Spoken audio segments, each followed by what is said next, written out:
अभी एक चीज जीवन में सीखिए, एक जो विषय है आपके रुचि का विषय, किसी का रुचि होगा हिंदी में, किसी का रुचि होगा गणित में, किसी का रुचि होगा इतिहास में। तो एक काम आप कीजिए, आज से अपने लिए रुचि का एक सब्जेक्ट, एक विषय चुनिए और स्कूल में, कोचिंग में पढ़ाई हो चाहे न हो, उस विषय में अपनी महारत धीरे धीरे 2, 4, 5 साल 10 साल मेहनत करके बनाइए। ये आपको एक ये मंत्र दे रहे हैं।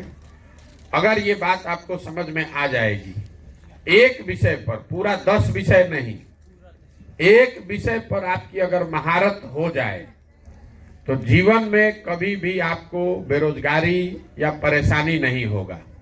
अगर आपको आईएएस पीसीएस बनना है तो भी एक ही विषय का परीक्षा होता है और वो विषय भी आप खुद से चुन सकते हैं। कोई इतिहास चुनेगा तो इतिहास का परीक्षा होगा, भूगोल चुनिएगा भूगोल का परीक्षा होगा, हिंदी चुनिएगा हिंदी का परीक्षा होगा। अगर मान लीजिए कोई परीक्षा आप नहीं भी दीजिएगा, आप गणित में रुचि है आपकी, गणित आप खूब सीख गए, कभी नौकरी नहीं भी मिली तो भी गणित पढ़ के आप उसी के शिक्षक बन जाइएगा, कोचिंग ट्यूशन खोल लीजिएगा, गणित पढ़ाने लगिएगा, पैसा मिलने लगेगा। एक विषय पर महारत हासिल करना है और इसका सबसे सही तरीका है, आपके सबके घर में किसी न किसी के पास मोबाइल फोन जरूर है। अभी उसमें आप पिक्चर देखते हैं, गाना सुनते हैं, उस मोबाइल पर जो विषय में आपका रुचि है, इंटरनेट पर उस विषय के बारे में पढ़िए। हिंदी में पढ़ने आता है हिंदी में पढ़िए, अंग्रेजी में पढ़ने आता है अंग्रेजी में पढ़िए।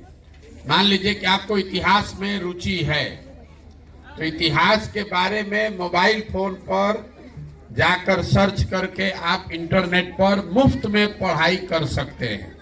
जैसे मुफ्त में गाना खोज लेते हैं ना कि हिंदी पिक्चर का कौन गाना चल रहा है, वैसे ही आप अकबर का, मुगल का भी पढ़ाई पढ़ लीजिएगा, गांधी भी पढ़ लीजिएगा, यूरोप का हिस्ट्री भी पढ़ लीजिएगा। ये आपके मोबाइल में ये सुविधा है। घर में किसी का, जिस विषय को आप चुनिए, हंसने से नहीं होगा बाबू, हंसो मत।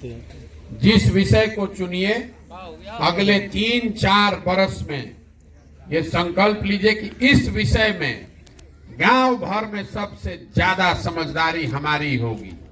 अपने आप आपको आगे का रास्ता खुलता चला जाएगा। हम लोग सब गांव से पढ़े हैं, जैसे आप अपने गांव के स्कूल में पढ़ते हैं, ऐसे हम भी यही गांव के स्कूल से पढ़े हैं। लेकिन एक विषय में अगर आपका महारत हो गया तो दुनिया में हर रास्ता धीरे धीरे वहीं से खुल सकता है।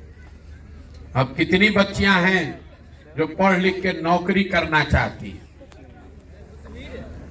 जबरदस्ती का हाथ उठा रहे हैं। कितने बच्चे हैं जो पढ़ लिख कर बिजनेस व्यापार करना चाहते हैं, जिनको नौकरी नहीं करना है, हमको बिजनेस व्यापार करना है अपने दम पर। एक भी नहीं, सब नौकरी करने वाले हैं। तो एक और बात समझ लीजिए, जब तक 2 रुपया कमाने का उपाय न हो तब तक शादी नहीं करनी है। घर वाला चाहे जितना भी हल्ला मचाए। जितनी बच्चियां हैं, अगर आपकी शादी हो गई, आप 2 रुपया कमाते नहीं हैं, तो अभी बाबूजी या भैया चाचा का रोटी बेल रहे हैं। शादी के बाद फिर जहाँ शादी होगा वहां पर रोटी बेलना पड़ेगा, कोई इज्जत नहीं करेगा। जितना लड़का लोग है, अगर आप बिना नौकरी रोजगार के शादी कर लीजिएगा तो घर वाला भी इज्जत नहीं करेगा, पत्नी भी 2 थप्पड़ मारेगी। इसलिए जब 2 रुपया कमाने का उपाय हो जाए तभी शादी करनी है। शादी कहीं भाग नहीं रहा है, 2 रुपया कमाइएगा तो ही शादी के बाद इज्जत बची रहेगी। तो सब लोग ये संकल्प लीजिए, एक विषय, अपने रुचि का एक विषय ढूंढकर उस पर पढ़ाई कीजिए, मन लगाकर। परीक्षा पास होते रहिएगा, लेकिन एक विषय पर अपनी ताकत, अपनी महारत बनाइए। और दूसरा ये संकल्प लीजिए कि जब तक हमको नौकरी रोजी रोजगार नहीं होगा, 2 रुपया कमाने का जुगाड़ नहीं होगा, अपने पैर पर जब तक खड़े नहीं होंगे तब तक शादी नहीं करेंगे। ठीक है? अब एक बार जय बिहार, जय जय बिहार बोलकर घर जाइए। जय बिहार, इतना ही दम है। जय बिहार, जय बिहार। बहुत बहुत धन्यवाद।